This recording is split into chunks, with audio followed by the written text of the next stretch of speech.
கர்த்தருடைய இனிய நாமத்தில் உங்களை வாழ்த்தி வரவேற்கிறோம். புதிய நாள், புதிய மாதம். ஸோ வருஷத்தில் நடுவில் வந்துட்டோம். அப்படி 5வது மாதத்துக்கு வந்துவிட்டோம். ஆண்டவர் இம்மட்டும் நம்மளை காத்தார், வழி நடத்தினார், போஷித்தார், எல்லாத்தையும் செஞ்சிருக்கிறார். ஸோ நாங்கள் நன்றியுள்ள இருதயத்தோடு இன்னைக்கு நாங்கள் அவரை ஆராதிக்கும்படி வந்திருக்கிறோம். ஆமென், ஆமென். ஸோ நான் பேச போகிற காரியம் நான் ஆக்சுவலாக இந்த இது நாங்கள் 1ஆம் தேதி மே 1 பேசுறதுக்காக நான் சரி, ஆக்சுவலாக இது ஞாயிற்றுக்கிழமை தான் வச்சுருந்தேன். பட் ஆனால் அன்னைக்கு பேச வேண்டிய ஒரு சூழ்நிலை வந்ததுன்னு நான் பேசுகிறேன். பட் கொஞ்சம் பேர் தான் இருந்தாங்க. அப்போ அவங்கக்கிட்ட நான் கேட்டுக்கிட்டேன், திரும்ப நான் இந்த 5 பேருக்கு மட்டும் உங்களுக்கு கிடைச்ச ஆசீர்வாதம் மற்றவங்களுக்கும் கிடைக்கணும்ல, ஸோ அதனால் பரவாயில்லையா அப்படின்னு. ஆனால் அன்னைக்கு நான் பண்ணது கொஞ்சம் தான், நிறைய இருந்தது, அதில் நான் கொஞ்சம் தான் பண்ணேன். ஸோ அதனால் நிறையாவே ஆண்டவர் இன்னைக்கு திரும்பவும் நமக்கு அதை பற்றி இங்கே இருக்கிற அநேகருக்கு அது ஆசீர்வாதமாக இருக்கும்னு நான் விசுவாசிக்கிறேன். ஸோ ஆண்டவர் என்னோட அந்த கொடுத்த ஒரு வார்த்தை, அதை ரீகன்ஃபர்மேஷன் மாதிரி ஒரு விஷயமும் நடந்ததுனால அது மூலமாக நான் அதை வித்தியாசமான இப்போ ஒரு ஒரு எல்லாருக்கும் புரிகிற மாதிரி நான் அதை சொல்ல போகிறேன். ஸோ எல்லாருக்கும் இங்கே இருக்கிறவங்க எல்லாருமே படிச்சிருக்கீங்க, அப்படி தானே? ஸ்கூல் போகாதவங்க யாராவது இங்கே இருக்கீங்களா? ஸ்கூல் போவே இல்லை, நான் படிக்கவே இல்லை. ஆனால் வேறு யாரும் எனக்கு படிக்கிறதுக்கு வாய்ப்பே கிடைக்கவில்லை. எல்லாருமே இங்கே இருக்கிற இன்னைக்கு 99 விதமானவர்கள் நீங்கள் ஸ்கூல் போயிருக்கீங்க, படிச்சிருக்கிறீங்க, உங்களுக்கு அறிவு இருக்கு, ஞானம் இருக்கு. ஆமென், அப்படிதானே? அறிவு இருக்கா? நிறைய பேருக்கு சந்தேகம் போல. ஆமென். ஞானம் இருக்கா? எஸ். ஸோ நான் ஐக்யூ, எத்தனை பேருக்கு தெரியும் ஐக்யூனா என்னது? இன்டெலிஜென்ட் கோஷன். அப்படின்னா இது கோஷன்னா பெர்சன்டேஜ் மாதிரி ஒரு கணக்கு பார்த்து இந்த டிவைட் பண்ணி இதில் எவ்வளோ இருக்கு இவங்களுக்கு அப்படின்னு சொல்லி ஒரு கணக்கு போடுவாங்க. ஸோ இது ஐக்கியூ இருக்கிற எந்த அளவுக்கு இருக்கு அப்படின்னு ஒருத்தருக்கு பார்க்கும்போது சில நேரம் இப்போ அதிகமாக இருக்கிறவங்க இருக்கிறாங்க. இப்போ யாருக்காவது நீங்கள் சொல்ல முடியுமா, யாரு உலகத்திலேயே நீங்கள் தெரிஞ்ச ஒரு ஆள்னு சொல்லலாம், இவருக்கு ஐக்கியூ ஜாஸ்தி, பெரிய பெரிய சயின்டிஸ்ட் இருக்கிறாங்க, அந்த மாதிரி இருக்கிறாங்க இல்லை? யாரை சொல்லலாம் சொல்லுங்க. யங் ஸ்கூலுக்கு போறவங்க யாராவது இப்போ யாரா இருக்கலாம்? யாருக்கு அதிகமாக உங்களோட ஸ்கூல்ல நீங்க படிச்சுக்கும் போது இவரோட பேர் இவரை வச்சு நான் நிறைய படிச்சிருக்கிறேன்? யாரு? ஐன்ஸ்டைன் சொல்றாங்க. வேற? Steven Hawking. வேற? அப்துல் கலாம். குட், பெரிய ஒரு சயின்டிஸ்ட், அவரு பிரசிடென்டாகவும் இருந்திருக்கிறாரு. ஸோ இந்த மாதிரி ஞானம், அறிவு அப்படின்னு பார்க்கும்போது இந்த ஐக்யூ பற்றி நாங்கள் தெரிஞ்சுக்கலாம். இது நம்ம இங்கே இருக்கிற எங்களுக்கு எல்லாருக்கும் ஐக்யூவை பார்த்தா சில நேரம் எனக்கு பார்த்தா அவரேஜாக தான் இருக்கும்னு வைங்களேன். எங்கள் படிப்பை பற்றி நமக்கே தெரியும், நாங்கள் எந்த லெவலில் இருக்கிறோன்னு எங்களுக்கு தெரியும். நமக்கு ஹையாகவும் இல்லை, லோவாக இல்லை, இங்கே நடுவில் இருக்குதுன்னு சொல்லிக்கலாம். ஸோ நிறைய பேருக்கு இங்கே இருக்கிறவங்களுக்கு நம்ம ஐக்கியூ அப்படிதான் இருக்கு. ஸோ அறிவு இருந்தால் மட்டும் பத்தாது, சில நேரம் நல்ல ஞானமும் இருக்கணும். ஏன்னா சிலவங்க பார்த்தீங்கன்னா ஒன்றுமே படிச்சிருக்க மாட்டாங்க, ஆனால் பெரிய பிஸ்னஸ் வச்சுருப்பாங்க, பெரிய பெரிய தொழிலதிபர்களாக இருப்பாங்க. இப்போ தம்ரோலாம் பார்த்தீங்கன்னா இங்கே சாதாரண ஒரு பலகை கடை வச்சு அவர் சும்மா அவராக செஞ்சு இந்த டேபிள் அது இதுன்னு பிளைவுட்டில் செஞ்சு அப்படி செஞ்சு இன்னைக்கு அவர் ஒரு கோடீஸ்வரனாக இருக்கிறார். ஸோ இந்த மாதிரி நிறைய பிஸ்னஸ் பீப்புள் இருக்காங்க. அவங்க படிப்பில் எல்லாத்தையும் அறிவு இருக்கு, ஒரு அளவுக்கு நல்லா நிறைய தொழில் எப்படியாவது செஞ்சு முன்னுக்கு வந்துடணுன்ற இது இருக்கு. ஸோ இந்த ஐக்யூ பற்றி உங்களுக்கு எல்லாருக்குமே ஒரு அளவுக்கு இருக்கு, ப்ளஸ் தெரியும். ஸோ இதில் ஒரு சந்தேகமும் இல்லை. இதை தாண்டி ஒன்று இருக்குதா, which is called EQ. EQ அப்படின்னால் இமோஷனல் கோஷன். இமோஷனல் அப்படின்னா நமக்கு இருக்கிற உணர்ச்சிகள், குணாதிசயங்கள். ஸோ இங்க இருக்கிற நிறைய பேருக்கு உணர்ச்சியும் இருக்கு அப்படின்னு விசுவாசிக்கிறோம். எத்தனை பேருக்கு இருக்கு? எல்லாருக்கும் இருக்குல்ல. ஏன்னா நீங்க எல்லாம் ஒரு சின்ன விஷயத்துக்கும் கோவப்பட்டுருவோம், அழுதுருவோம், கவலைப்படுவோம், அப்படிதானே? டென்ஷன் ஆகும், ஒரு பதஷ்டமாகவும், பயப்படுவோம். அது எல்லாருக்கும் இருக்கு. இப்போ எனக்கு என் வைஃபு கிட்ட சொன்னால் அவங்களுக்கு ஈக்யூ சுத்தமாகவே இல்லைன்னு வாங்க. எனக்கு ஒன்றுமே இல்லைன்னு. ஏன்னா நான் அழவும் மாட்டேங்கிறேன், கவலைப்படவும் மாட்டேங்கிறேன், கோவப்படவும் மாட்டேங்கிறேன், பயப்படவும் மாட்டேங்கிறேன் அப்படின்னு. சிலவங்க அப்படி இருக்கிறாங்க. சிலரும் உங்கள் வீட்டில் புருஷன் பாருங்க அப்படி இருக்கிறாங்களா இருக்கும்ல. கொஞ்சம் கூட இவரு உணர்ச்சியே இல்லாமல் இருக்கிறாரு. எத்தனை பேர் சொல்றீங்க அப்படி? லக்ஷ்மிகாந்த் இருக்கிறாரா? இங்க நிறைய பேர் இருக்கு. வைஃப் கிட்ட கேட்டாதான் தெரியுது. எத்தனை பேர் உங்க வீட்டுல புருஷன் பாருங்க உணர்ச்சியே இல்லாம ஒரு அப்படி இருப்பாங்க. நான் மட்டும் இல்ல, அப்பா தப்பிச்சேன். அப்ப நான் நினைச்சிட்டு இருந்தேன் எனக்கு மட்டும்தான் உணர்ச்சி இல்லைன்னு. பார்த்தா எல்லா புருஷன்மார்களுக்கும் அப்படிதான் இருக்கு. ஸோ சில நேரம் ஈக்யூன்றது இமோஷன்ஸ். அதை காட்டாம இருக்கிறது கூட அது ஒரு இமோஷன் தான். அதை அடக்கி அதை அழகாக அதை காட்ட வேண்டிய இடத்துல காட்டுறது, சொல்ல வேண்டிய இடத்துல வாயை திறக்க வேண்டிய இடத்துல திறக்கிறது. எல்லாரும் பதஷ்டமே ஆகவே தேவைப்படாத விஷயத்துக்கு ஆக தேவையில்லை.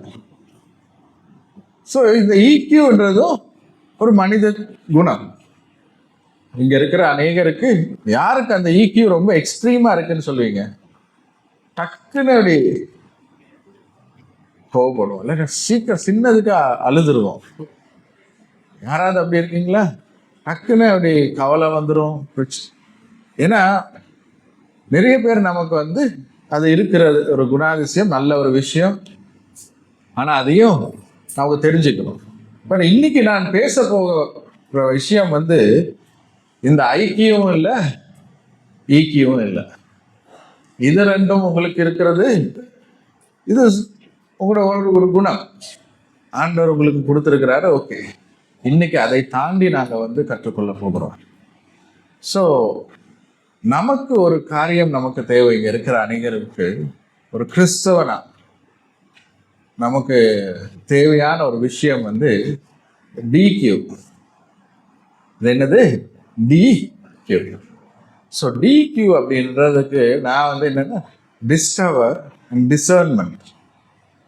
அப்படின்னா மற்றவர்களை புரிந்து கொள்வது, அறிந்து கொள்வது, கண்டுபிடிக்கிறது.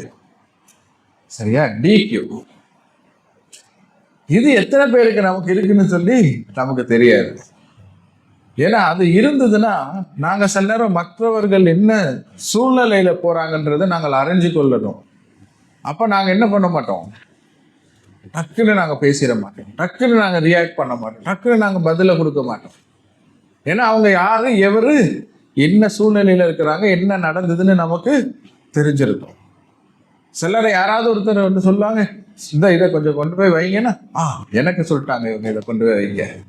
இதை இப்படி செய்யாதீங்கன்னா எனக்கு சொல்லிட்டாங்க. இது அவங்க எதுக்காவது ஒரு விஷயத்துக்காக சொல்லியிருப்பாங்க. இல்லைன்னா அவங்க ஏன்டா இப்படி சும்மா அப்படி உட்கார்ந்து இருக்கிறாங்க அப்படின்னு நமக்கு தெரியாது.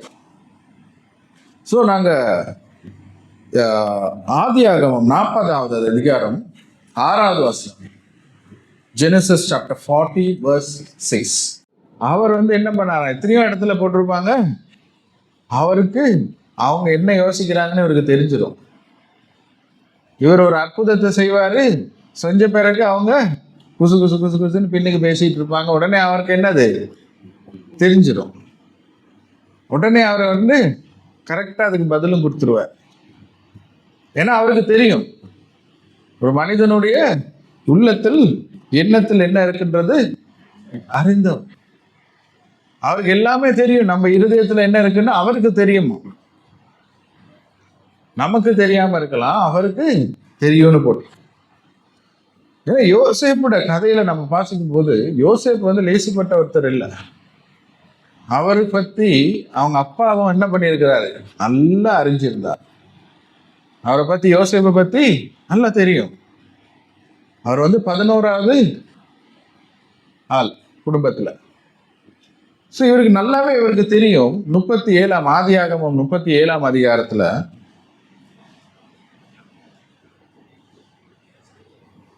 ஆதியாகமம் 37:13 வாசிங்க. 13:14. அப்பொழுது இஸ்ரவேல் யோசேப்பை நோக்கி, உன் சகோதரர் சீகேமிலே ஆடுகளை மேய்க்கிறார்கள் அல்லவா, உன்னை அவர்களிடத்துக்கு அனுப்ப போகிறேன், வா என்றான். அவன் இதோ போகிறேன் என்றான். அடுத்தது, அப்பொழுது அவன், நீ போய் உன் சகோதரனுடைய சேமம் எப்படி என்று, ஆடுகள் எப்படி இருக்கிறது என்றும் பார்த்து எனக்கு மறு செய்தி கொண்டு வா என்று அவனுக்கு சொல்லி எபிரோன் பள்ளத்தாக்கிலே இருந்து அவனை அனுப்பினான். அந்தபடி அவன் சீகேமுக்கு போனான். இப்ப என்ன பண்றாரு, அவருக்கு ஒரு டியூட்டி ஒன்று கொடுக்குறாரு. ஏன்னா இஸ்ரவேல்னா யாக்கோபுக்கு என்ன தெரியுது, அவனோட மகனுடைய பொட்டென்ஷியல், அவருக்கு என்ன முடியும். இப்போ நம்ம வந்து இங்கே இருக்கிற நீங்கள் நிறைய பேர் நம்ம வந்து அந்த காலத்தில் பார்த்தீங்கன்னா நம்மளை வந்து பயம் இல்லாமல் கடைக்கு அனுப்புவாங்க, ஸ்கூலுக்கு அனுப்புவாங்க, எங்கே வேணால் அனுப்புவாங்க, எந்த இடத்துக்குனாலும். இப்போ நம்ம அனுப்புகிறோமா நம்ம பிள்ளைகளை? இப்போ வெளியில் அனுப்புறதுக்கு பயம், தயக்கம். ஆனால் இப்போ வந்து ஆக்சுவலாக முந்தி இருந்ததுக்கும் பார்க்கல, எங்கே பார்த்தாலும் கேமரா இருக்குது, ஆளுக்கு ஆள் கையில் ஃபோன் இருக்குது, இன்னும் பாதுகாப்பு அதிகம். ஆனாலும் அதே மாதிரி பயமும் அதிகமாயிடுச்சு. ஏன் அனுப்புறதுக்கு பயப்படுறோம்? இப்போ எல்லாம் ஜனங்கள் எங்கனாலும் இருக்கிறாங்க, நினைச்சா ஊபரை போடலாம், பிக்மி போடலாம், எங்கனாலும் அனுப்பலாம். அந்த காலத்துலலாம் எங்கேயாவது நாங்கள் போய் ரிட்டர்ன் நாங்கள் வர்ற வரையும் எங்கே இருக்கோன்னு தெரியாது. அங்கே போனால் அங்கே ஒரு லேண்ட்லைனில் கால் பண்ணுவாங்க, இல்லைன்னா திரும்ப வீட்டுக்கு வந்தாதான். ஸோ ஒரு வழியே இல்லை. அப்போ இவரை பாருங்க, அந்த சின்ன வயசுலயே இவரை அனுப்புறாங்க. ஏன்னா இவரை நம்பி அனுப்பி என்ன சொல்றாரு, அங்க போய் என்ன செய்யறாங்கன்னு பார்த்துட்டு வா. ஸோ என்னதுக்கு ஒரு டியூட்டி ஒன்று கொடுக்குறாரு, அங்க போய் என்ன செய்யறாங்கன்னு பார்த்துட்டு வா. ஏன் அதை சொல்றாரு அப்படின்னா, அதுலயே 37 அதிகாரம் 2ஆம் வசனத்துல பாத்தீங்கன்னா, யாக்கோபுடைய சந்ததியின் வரலாறு. யோசேப்பு 17 வயதிலே தன் சகோதரனுடைய ஆடுகளை மேய்த்துக் கொண்டிருந்தான். அந்த இளைஞன் பில்காள் சில்பாள் என்னும் தன் தகப்பனுடைய மகமான ஆட்டிகளின் குமாரோட இருந்து அவர்களுடைய 2ஆம் வசனம் 37:2. யோசேப்பு அந்த சகோதரனை குறித்து அது வருமே. அவர்களுடைய துன்மார்க்கத்தை தன் தகப்பனுக்கு சொல்லி வருவான். என்ன பண்ணுவானா, அவனுடைய துன்மார்க்கத்தை தகப்பனிடம் சொல்லி வருவான். நல்ல குணம் இல்ல? ஆக அண்ணன் எல்லாம் என்ன பண்றாங்கன்னு சொல்லிட்டு வருவாங்க. ஏதாவது ஒன்று பண்ணிட்டு இருப்பாங்க, இங்க வந்து மாட்டி கொடுத்துருவாரு. ஸோ இதில் 2 காரியங்களை நாங்கள் பார்க்கலாம். ஒன்று வந்து நாங்கள் சிலவங்க சொல்லுவாங்க, யோசேப்புக்கு ஏன் இந்த மாதிரி ஒன்று பண்ணிக்கிட்டு இருக்காரு, தேவையில்லாத ஒரு வேலை அப்படின்னு. ஏன்னா நாங்கள் யோபுல நாங்கள் பார்க்கலாம். அடுத்தது ரெவலேஷன், வெளிப்படுத்தல் 12ஆம் அதிகாரம் 10ஆம் வசனத்தில் நாங்கள் வாசிக்கும் போது, நாங்கள் பிசாசுக்கு தான் அந்த பேர் இருக்கு.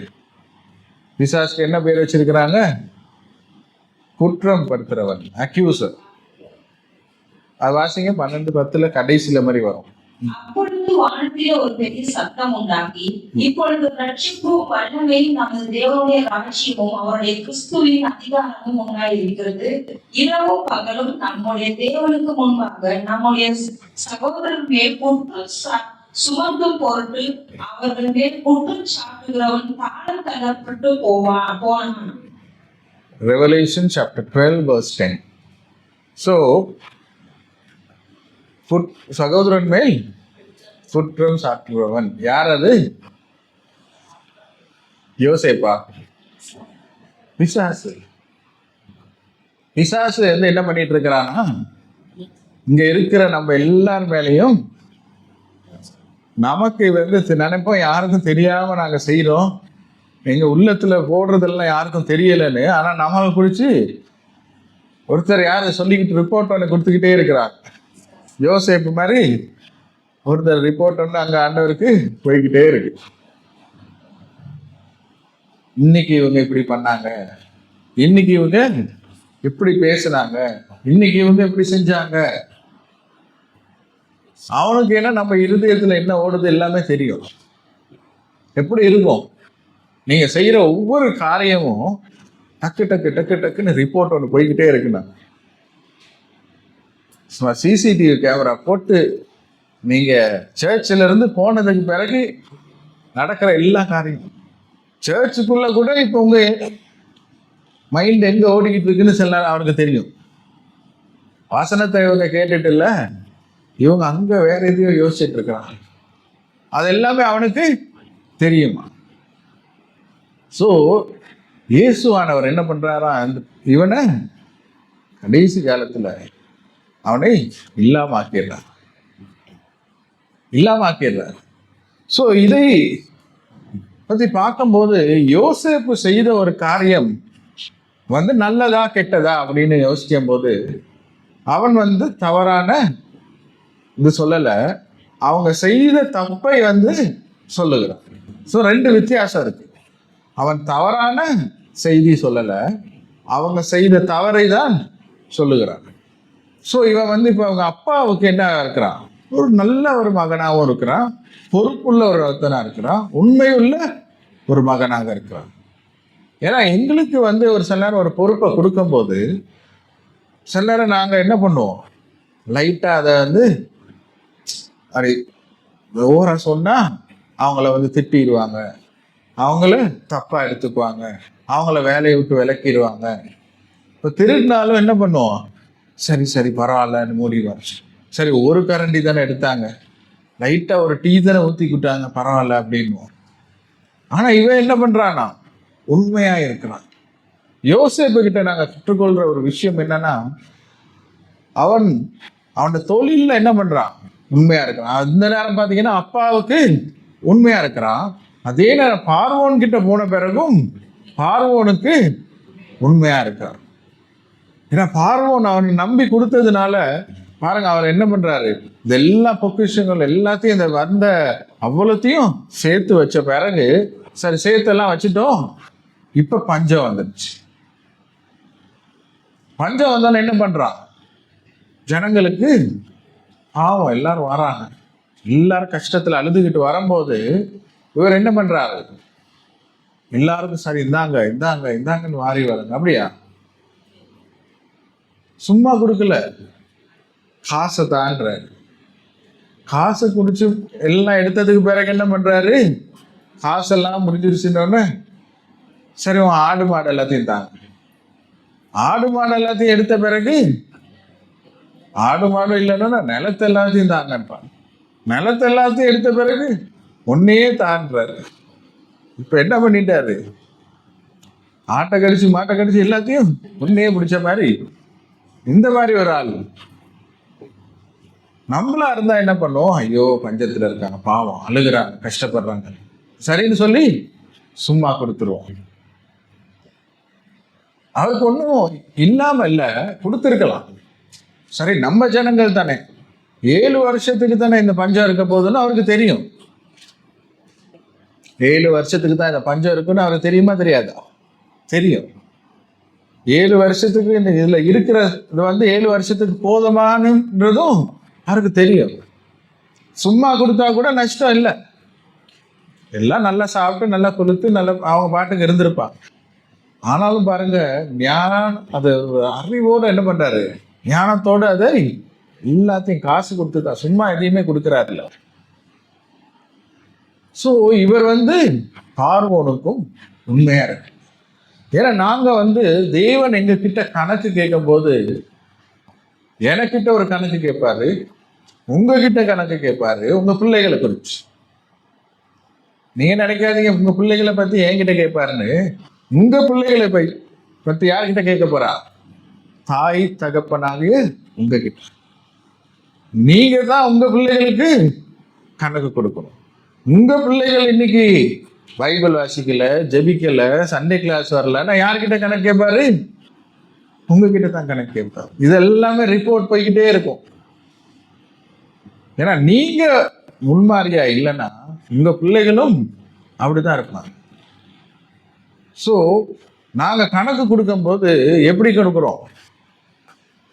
இன்னைக்கு நான் யோசேப்பு மாதிரி யாக்கோபு கிட்ட போய் சொல்றாரு பாருங்க, இந்த மாதிரி நீங்க தைரியமா என் பிள்ளைகளை பத்தி நான் சொல்லுவேனா? இல்ல அவ தூங்கிட்டா தான், லைட்டா கொஞ்சம் தூக்கம் போயிருச்சு, அவ நேத்தெல்லாம் படிச்சுட்டு இருந்தா, அப்படியே லைட்டா வாஷ் பண்ணிடுவோம். என்னத்தான் இருந்தாலும் தேவனுக்கு முதலிடம் கொடுக்குறோம். ஏன்னா தேவன் எங்ககிட்ட கணக்கு கேட்பார். ஏன்னா இங்க எல்லாருக்கும் ஒரு பொறுப்பு இருக்கு. ஏன்னா ஆண்டவர் நமக்காக அங்க பரிந்து பேசிக்கொண்டே இருக்கிறார். இயேசுவானவர் எங்களுக்காக பரிந்து பேசிக்கொண்டே இருக்கிறார். பட் ஆனா நாங்களும் பாவம் செய்து கொண்டே இருக்கலாமா? அவர் எங்களுக்காக பரிந்து பேசிக்கிட்டே இருப்பாரா? ஏன்னா எங்களுக்கு கணக்கு கொடுக்குற நேரம் வந்துருச்சு. ஏன்னா தவறான இதுவும் கொடுக்கக்கூடாது. இப்ரேயர் 13ஆம் அதிகாரம் 17ஆம் வசனம். Hebrews chapter 13 verse 17. 13 verse 17 Hebrews.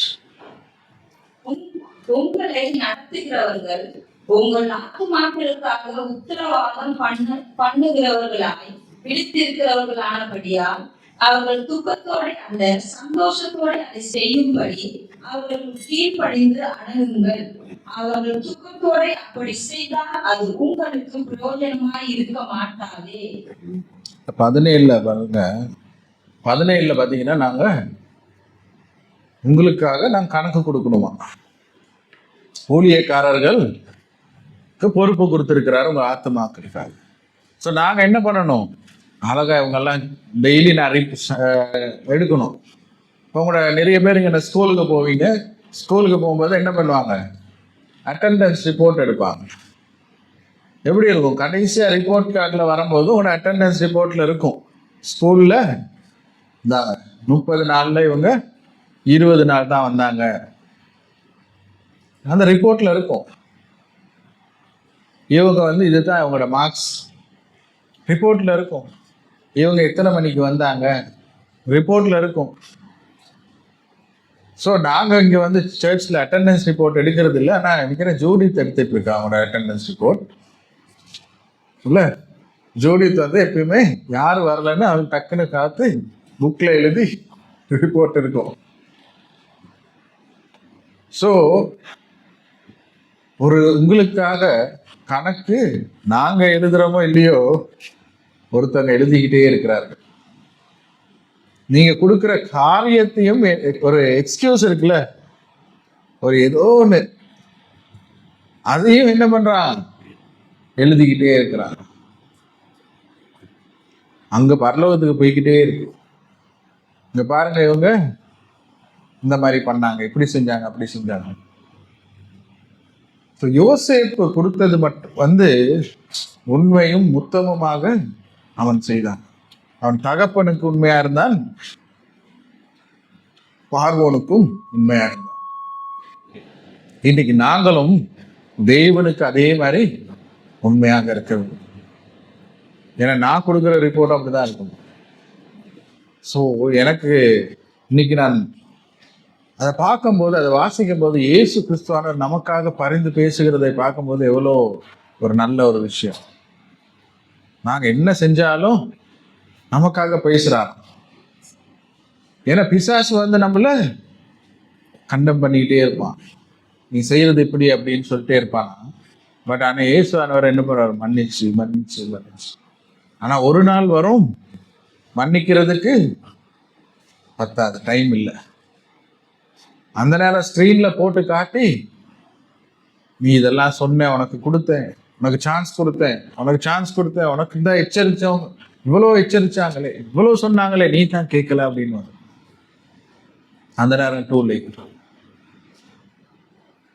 நமக்கும் என்ன ஆண்டவர் சொல்லுகிறார், ஆண்டவர் நமக்காக என்ன வைத்திருக்கிறார், மற்றவர்கள் மூலமாக நாங்கள் செய்ய வேண்டிய கடமை நமக்கு ஒரு டிசர்னிங் ஸ்பிரிட் இருக்கணும். அதை புரிந்து கொள்ளுகிற ஒரு அறிவு இருக்கணும். ஏன்னா நமக்கு மற்றவர்கள் என்ன செய்யறாங்க, எப்படி என்ன நம்மளை பத்தி எழுதிட்டு இருக்கிறாங்க, இந்த மாதிரி பாக்குறாங்க, எதுவுமே நமக்கு தெரியாததுனாலதான் நம்மளை பார்த்துக்கிட்டு போய்கிட்டே இருக்கிறோம். ஏன்னா நமக்கு டிக்யூ இல்லை, நமக்கு ஐக்கியம் இருக்கு, ஈக்கியம் இருக்கு. ஏன்னா என் சொந்த அறிவிலேயே நான் ஓடிக்கொண்டு இருக்கிறேன். நான் உழைச்சி உழைச்சி உழைச்சி உழைச்சி நான் சம்பாதிச்சு சம்பாதிச்சு சம்பாதிச்சு போயிட்டு. நேத்து தான் நான் ஒரு ஃபியூனரலுக்கு போனேன். ஒரு பாஸ்டருடைய மகன், அவர் மறுத்து விட்டார். பெரிய வயசு இல்லை, ஒரு சின்ன காலில் ஏதோ ஒரு இன்ஃபெக்ஷன் ஏதோ போயிடுச்சு. அந்த காலில் இன்ஃபெக்ஷன் ஒரு சின்ன இது போனதுல அவர் மறுத்து விட்டார். அவருக்கு எப்படி இருக்கும், ஒரு தகப்பனா சொந்த மகனை இப்படி பார்க்கறது. அவருக்கு பிள்ளைகள் இருக்கு, ஸோ பேர பிள்ளைகள்லாம் இருக்கிறாங்க. அப்போ அவனோட மகனை பார்க்கும்போது, அவன் பிள்ளைகள் எல்லாம் பார்க்கும்போது இவ்வளோ கவலையா இருக்கும். எப்போ என்ன வரும்னு நமக்கு தெரியாது. ஏன்னா இது நமக்கு புரிந்து கொள்ளுகிற, தெரிந்து கொள்ளுகிற அறிவு இல்லாததுனால. நமக்கு படிப்பு அறிவு இருக்கு, டக்குன்னு கோவப்படுற அறிவெல்லாம் இருக்கு, கவலைப்படுறது, கோவப்படுறது, டென்ஷன் ஆகிறது இருக்கு. ஆனா உலகம் எங்க போகுதுன்றதை தெரியதில்லை. இதை தான் நாங்கள் தெரிஞ்சு கொள்ளணும். 1 யோவான் 2ஆம் அதிகாரம் 1ஆம் வசனத்தை வாசிக்கும் போது, 1 யோவான் 2ஆம் அதிகாரம் 1ஆம் வசனம்.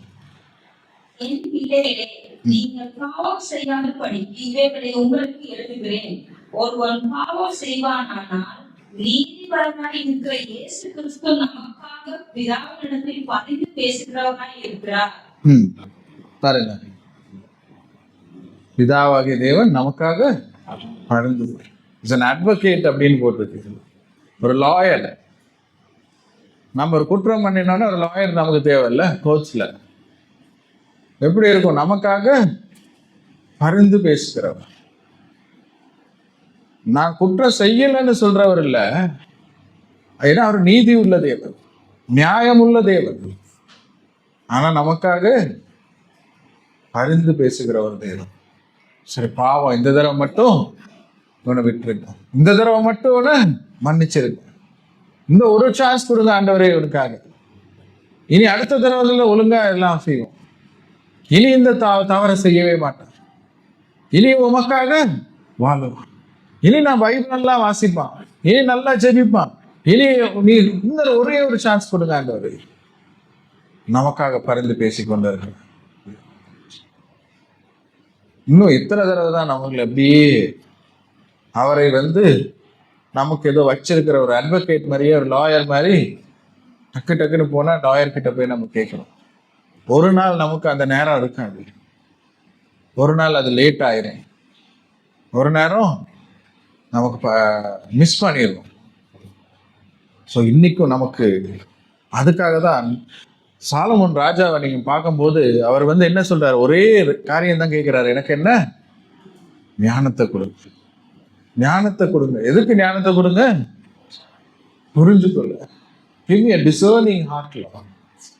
1 ராஜாக்கள் 3ஆம் அதிகாரம் 9வது வசனம். 1 ராஜாக்கள் 3:9.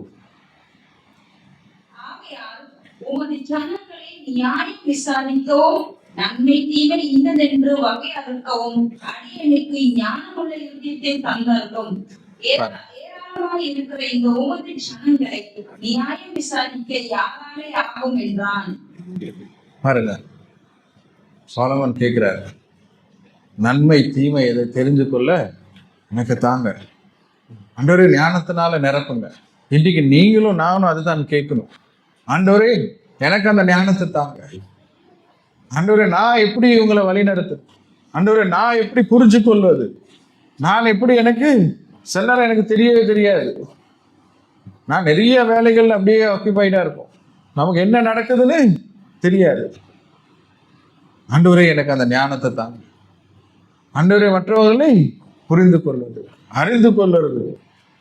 நானும் அதே மாதிரிதான் நீங்க இருக்கிற எல்லாரும் நம்ம கேட்கணும். ஏன்னா ஆண்டவர் நாம எப்படி நடக்கணும்னே நமக்கு சொன்னாலும் தெரியாம இருக்கு.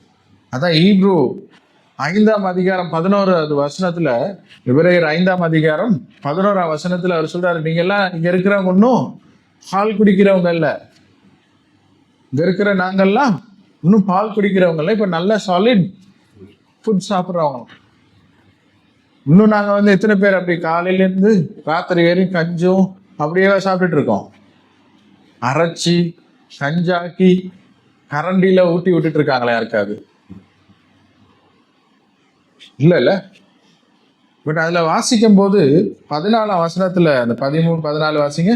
பால் உண்ணுகிறவன் குழந்தையாய் இருக்கிறபடியினாலே நீதியின் வசனத்தில் பழக்கமில்லாதவனாய் இருக்கிறான். பலமான ஆகாரமானது நன்மை தீமை இன்னதென்று பயிற்சியினால் பகுத்தறியத்தக்கதாக முயற்சி செய்யும் ஞானம். பாருங்க, நன்மை தீமை என்று அறியறதுக்கு ஒரு பயிற்சியா, இட்ஸ் அ ட்ரைனிங். அப்ப அந்த ட்ரைனிங் நமக்கு எடுக்கணும்னா நாங்க என்ன பண்ணோம்? அவனோட வார்த்தையை திரும்ப திரும்ப திரும்ப நாங்க வாசிக்கணும், கற்றுக்கொள்ளணும். அதுக்காக தான் வார்த்தையை கேட்கும்படி தான் இன்னைக்கு வாரோம். ஸோ அந்த ஞாயிற்றுக்கிழமைன்றது எவ்வளோ முக்கியமான நாள். அன்னைக்கு ஒரு நாள் தான் தேவனுக்காக நாங்கள் கொடுக்குற ஒரு நாள், தேவனுடைய வார்த்தையை கேட்குற ஒரு நாள். ஸோ தேவனுடைய வார்த்தையை கேட்குறனாலே நாங்கள் என்ன பண்ணிடுறோம்? திருடிக்கிறோம். தேவனுடைய வார்த்தையை கேட்கும் போது தான் நாங்கள் என்ன பண்ணுறோம்? வளர்ச்சி அடைகிறோம், இன்னும் பலனாகிறோம். இப்போ நம்ம என்ன பண்ணுறோம்? ரைட், எனக்கு ஒரு பிரச்சனை வரும்போது, ஏதாவது வீட்டில் ஒரு பிரச்சனையை பார்க்கும்போது எனக்கு டக்குன்னு அடையாளம் தெரியும். இதுக்கு நான் எப்படி ரியாக்ட் பண்ணணும்? உடனே நான் கவலைப்பட போறேன்னா, கோவப்பட போறேன்னா, இல்லைன்னா அவங்கள அழகா ஆறுதல் படுத்த போறேன்னா, இல்லை அவங்களுக்காக ஜெபிக்க போகிறேன். ஏன்னா வார்த்தையில நாங்கள் பலனா இருந்தால் நமக்கு அதை பண்ண முடியும். அதுக்கு தான் பாருங்க அவர் கேட்கிறாரு. எனக்கு சொலமன் ராஜா என்ன சொல்றாரு? அறிவை தாங்க, ஞானத்தை தாங்கன்னு கேட்கிறார். இங்க இருக்கிறவங்க நமக்கும் அவர் தருவாரு கேட்டா. பாருங்க, தானியல் இல்ல வந்து அவருக்கு தானியலுக்கு கொடுக்குறாரு பாருங்க. 1ஆம் அதிகாரம் 17ஆம் வசனம். தானியல் 1:17 வாசிக்கும் போது, தானியலுக்கு அவர் வந்து அறிவு மட்டும் இல்லை, ஞானம் மட்டும் இல்லை, மற்றவர்களுடைய கனவு விஷன் என்னன்றத கூட தெரியுதான். வாசிங்க.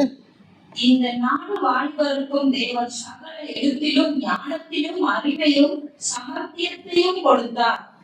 தானியேலை சகல தரிசனங்களையும் சொப்பனங்களையும் அறியத்தக்க அறிவுள்ளவன் ஆக்கினார்.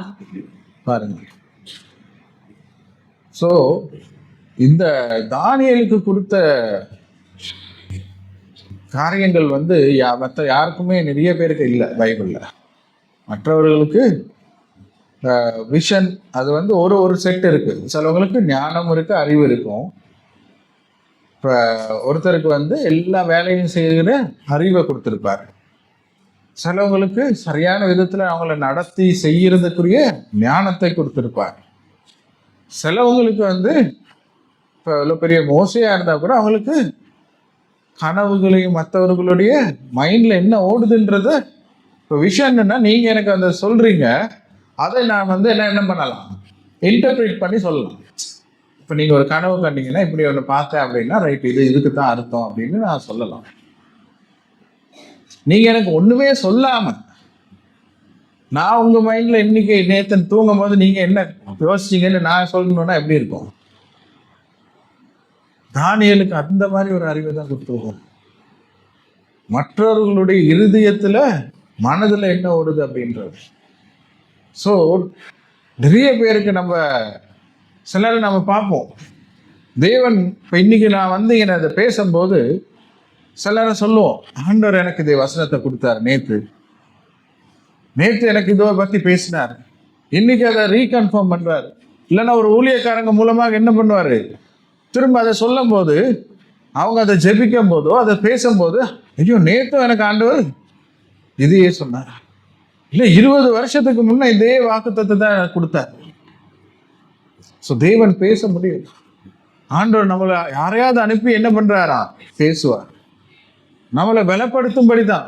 அதுக்கு என்ன பண்ணணும்? நாங்க தான் வரணும். நான் அந்த இடத்துக்கு வரணும். வந்தாதான் என்ன பண்ணலாம்? அந்த வார்த்தையை கேட்கும் போது எனக்கு பலனா இருக்கும். ஸோ தேவன் கிட்ட நாங்க கேட்கும் போது அவர் என்ன பண்ணுவார்? நமக்கு தருவார். இன்னைக்கு நிறைய பேருக்கு ஐக்கியூ இருக்கு, ஈக்யூ இருக்கு, இப்போ டிக்யூ இல்லை. ஸோ இந்த டிக்யூ நாங்க எங்க இருந்து பெற்றுக்கொள்ள முடியும்? தேவன் இடத்துல இருந்து தான் பெற்றுக்கொள்ளணும். வேற எங்க இருந்து அது கிடைக்குமா? டிக்யூ எங்க இருந்து அது வருமா? கிடைக்காது. ஏன்னா டிக்யூ இருந்ததுன்னா அவங்களுக்கு இந்த டிசர்னிங் ஸ்பிரிட் இருந்தா, இந்த டிஸ்கவரிங் ஸ்பிரிட் இருந்தா, தேடி பார்த்து நமக்கு அதை என்னன்னு செய்யறதுக்கு ஞானம் இருந்தா மற்றது எல்லாமே நமக்கு செய்ய முடியும். நிறைய காரியங்களை நமக்கு செய்யும். ஆண்டவர் நமக்கு இதை தான் நம்மகிட்ட எதிர்பார்க்கிறார். என்னன்னு அறிஞ்சுக்கொள். ஏன்னா நிறைய பேருக்கு ஐசாயால என்ன சொல்றாரு? உங்களுக்கு கண்கள் இருந்து பார்க்க முடியல, காதுகள் இருந்தும் கேட்க முடியல. அவள் கேட்குது ஆனா புரியுது இல்லை. ஸோ நமக்கு அந்த புரிகிற ஒரு ஆவி வேணும். ஆண்டவர் நமக்கு புரிந்து கொள்கிற ஒரு ஆவியை தரணும். கடைசியாக இந்த டிக்யூ இது எல்லாத்துக்கும் பார்க்கல ரொம்ப முக்கியமான ஒரு காரியம் டிக்யூ. என்னது? டிக்யூ. T for trust, trusting in God. நம்பிக்கை, தேவன் மேல் நம்பிக்கை. யோசேப்பு 39 ஆதியாகமம் 39வது அதிகாரத்தை வாசிக்கும் போது யோசேப்பு எந்த அளவுக்கு தேவன் மேல் நம்பிக்கை வைத்திருந்தார்ன்றதை பார்க்க முடியும். அதுல 39ல 2ஆம் வசனம், 3ஆம் வசனம், 21ஆம் வசனம், 23. 2, 3, 21, 23 இது 3 வாசிக்கும் போது தேவன் யோசேப்போடு கூட இருந்தான். தேவன் அவனோடு கூட இருந்தார். தேவன் அவனோடு கூட இருந்தானே இருக்கும். 4 இடத்துலயும் அப்படி இருக்கும். ஆனா இருந்த சூழ்நிலையெல்லாம் பயங்கரமான ஒரு சூழ்நிலை, ரொம்ப கஷ்டமான ஒரு சூழ்நிலை. ஒரு தப்புமே பண்ணாத கஷ்டத்தை அனுபவித்துக் கொண்டிருக்கிறான். பட் ஆனாலும் தேவன் அவனோடு கூட இருந்தான். ஏன்னா தேவன் மேல அவன் நம்பிக்கையை வைத்திருந்தான். எத்தனை பேர் நாங்க இங்க சொல்ல முடியும்? நான் தேவன் மேல் நம்பிக்கை வைத்திருக்கிறேன். என் சுய புத்தியின் மேல் சாயாமல் தேவன் மேல் நம்பிக்கையை வச்சிருக்கணும். அதுதான் நம்ம கிட்ட ஆண்டவர் எதிர்பார்க்கிறேன். ஏன்னா நமக்கு சில நேரம் நம்ப முடியும், நான் செஞ்சுக்கிட்டு போறேன் அப்படின்னு இருப்போம். சங்கீதம் 37:3. சங்கீதம் 37:3.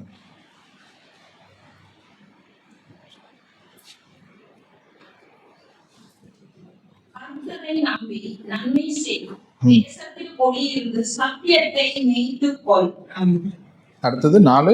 கர்த்தரிடத்தில் மனமகிழ்ச்சியாய் இரு, அவர் உன் இருதயத்தின் வேண்டுதல்களை உனக்கு அருள் செய்வார். 5 வசனம். உன் ஊழியம் கர்த்தருக்கு ஒப்புவித்து அவர் மேல் நம்பிக்கையாய் இரு, அவரே காரியத்தை வாய்க்க பண்ணுவார். அது என்ன, அவரை நம்பி இருக்கும்போது அவர் நமக்கு எல்லாத்தையும் செய்வார். ஏன்னா யோசேப்பு தேவன் மேல் நம்பிக்கையை வைத்திருந்ததுனால, சூழ்நிலை கஷ்டமா இருந்தாலும் அவன் நம்பிக்கையை வைத்திருந்ததுனால தான் நாங்க அவன் லைஃபே மாறிச்சான். அவன் லைஃப்ல அவன் எதிர்பார்க்காத காரியங்கள் எல்லாம் நடந்தது. அதுல 41 வாசிக்கும் போது, ஆதியாகமம் 41, 51, 52 வாசிக்கும் போது அவன் பிள்ளைகளுக்கு பேர் வைக்கிறான். என்னது? ஆண்டவர் எல்லாத்தையும் மறக்க செய்தார். 41, 51 ஆதியாகமம். யோசேப்பு, என் வருத்தம் யாவையும் என் தகப்பனுடைய குடும்பம் அனைத்தையும் நான் மறக்கும்படி தேவன் பண்ணினார் என்று சொல்லி மூத்தவனுக்கு மனாசே என்று பெயரிட்டான். எல்லாத்தையும் மறக்க செய்தான்.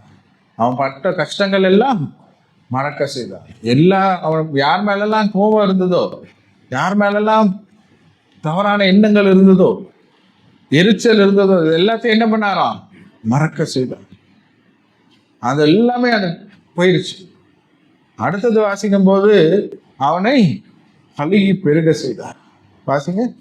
நான் சிறுமைப்பட்டிருந்த தேசத்தில் தேவன் என்னை படுக பண்ணினார் என்று சொல்லி இளையவனுக்கு எப்ராயிம் என்று பெயரிட்டான். இருக்கிற இடத்துல அழுக.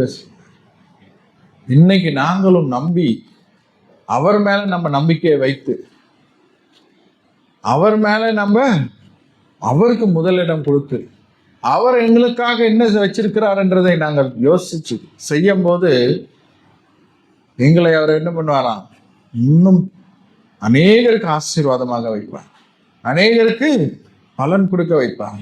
நம்ம குடும்பத்துக்கு மட்டுமல்ல, எனக்கு, என் குடும்பத்துக்கு, என் வீட்டுக்கு, எனக்கு தெரிஞ்சவங்க, பக்கத்துல இருக்கவங்க எல்லாருக்கும், நிறைய பேருக்கு நான் ஆசீர்வாதமாக இருக்கணும்.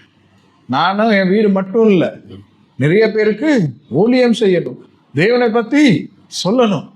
சில நேரம் நாங்க யாரும் ஏன்னா மற்றவர்களை நாங்க விசாரிக்கிறது இல்லை, கேட்கறது இல்லை. ஏன்னா நாங்க இப்ப நான் சொன்ன மாதிரி யோசேப்பு மட்டும் அன்னைக்கு அவங்களோட கஷ்டத்தை, அவங்களோட ஏன் அவங்க முகம் இப்படி இருக்குன்னு கேட்காம இருந்திருந்தா அவருக்கு அங்க போயிருக்கிறதுக்கு வாய்ப்பு இல்லை. அவர் கேட்டார். இன்னைக்கு நாங்க எத்தனை பேர் போய் மற்றவர்களை பத்தி விசாரிக்கிறோம், எத்தனை பேர் நம்ம சுவிசேஷத்தை சொல்லுகிறோம். ஆண்டவர் ஒருத்தர் இருக்கிறார், அவர் பாருங்க அந்த கனவு எல்லாமே யோசேப்பு சொல்றாரு அவங்க கிட்ட, எனக்கு சொல்ல முடியாது, ஆனா ஆண்டவருக்கு அதுக்கு சொல்ல முடியும், ஆண்டவர் அது பதில் கொடுக்க முடியும். இவ்வளவு தான் நம்ம சொல்லணும். மற்றவங்களுக்கு போயிட்டு விசாரிக்கும் போது உங்களுக்கு பிரச்சனையா, அதுக்கு ஆண்டவருக்கு பதில் கொடுக்க முடியும். அவங்கள ஆண்டவரை நம்புங்க, ஆண்டவர் உங்களுக்கு விடுதலை கொடுப்பார். இவ்வளவுதான் நம்ம கிட்ட எதிர்பார்க்கிறார். எரேமியா 17:7, எரேமியா 17ஆம் அதிகாரம் 7ஆம் வசனம் வாசிங்க. 7, 8 வாசிப்போமா? வாசி முடிச்சு.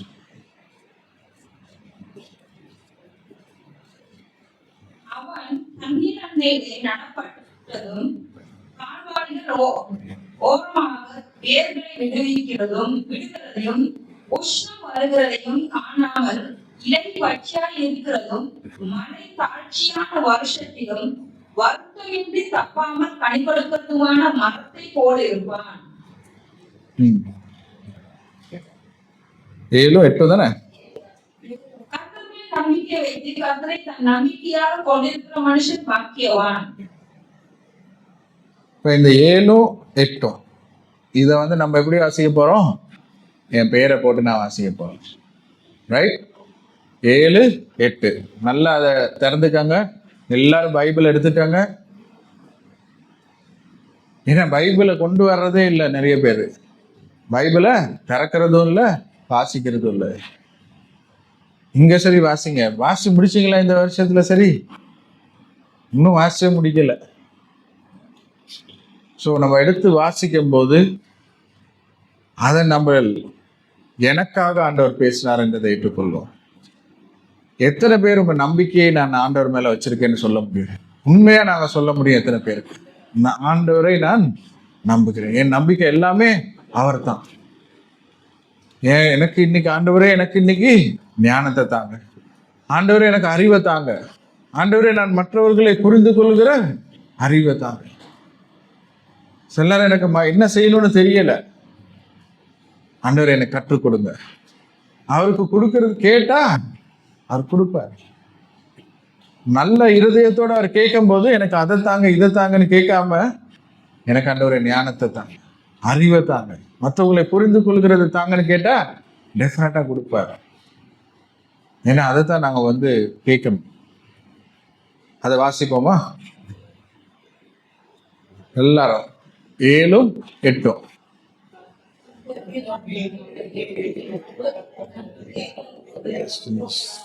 Child, trust in the Lord. His confidence, he will be like a tree planted by the water that sends out the fruit. It's not fear. It's endless. No worries in the future. Amen. Amen. வாசிச்ச நீங்க எல்லாரும் பாக்கியவான்கள். பராக்கு பார்த்துக்கிட்டு இருந்தவங்க எல்லாம் என்னதான் தெரியல. வாசித்த நீங்கள் தேவன் மேல் நம்பிக்கை வைத்து அதை விசுவாசித்து அதுக்கு முக்கியத்துவம் கொடுத்து அதை வாசிச்சீங்க பார்த்தீங்களா? இது ஒரு செய்கை. ஏன்னா ஆண்டவர் நம்ம கிட்ட நீ செய்றியா அதை தான் பார்க்குறாரு. சில நேரம் நம்ம செய்யணும், அவ்வளோதான் எதிர்பார்க்குறேன். ஏன்னா யோவான் வாசிக்கும் போது மீன் பிடிக்கிறதுக்கு இவங்க எல்லாம் என்ன பண்ணிடுறாங்க, போயிடுறாங்க. யோவான் கடைசியில் என்ன பண்றாரு, ஆண்டவர் அவங்க கிட்ட சாப்பிட்றதுக்கு ஏதாவது இருக்கான்னு கேட்குறாரு. சாப்பிட்றதுக்கு ஏதாவது இருக்கான்னு 21 வரும் நினைக்கிறேன். கடைசியில் சாப்பிட இருக்கான்னு இல்லை, ஒன்றுமே இல்லைன்னொன்னே ராத்திரி எல்லாம் மீன் பிடிச்சிட்டு இருந்தோம், ஒன்றுமே கிடைக்கல. சரி அங்கே போயிட்டு அடுத்த பக்கம் போடுங்கன்றாங்க. போட்டோன்னு என்ன ஆயிடுது, நிறைய மீன் கிடைக்குதான். அதெல்லாம் இங்கே பிடிச்சிட்டு வரும்போது இவர் என்ன பண்ணுறாரு, கடல் ஓரத்தில் இவர் ஆல்ரெடி மீன் இருக்கு, பிரெட் இருக்கு, எல்லாம் செஞ்சு வச்சிருக்கிறாராம். அப்போ எங்க இருந்து அது வந்துச்சு? ஆண்டவருக்கு எங்க இருந்தனாலும் கொண்டு வர முடியும். ஆனா எங்க கிட்ட கேட்கிறாரு, நாங்க செய்யறதுக்கு ரெடியான்னு பார்க்க.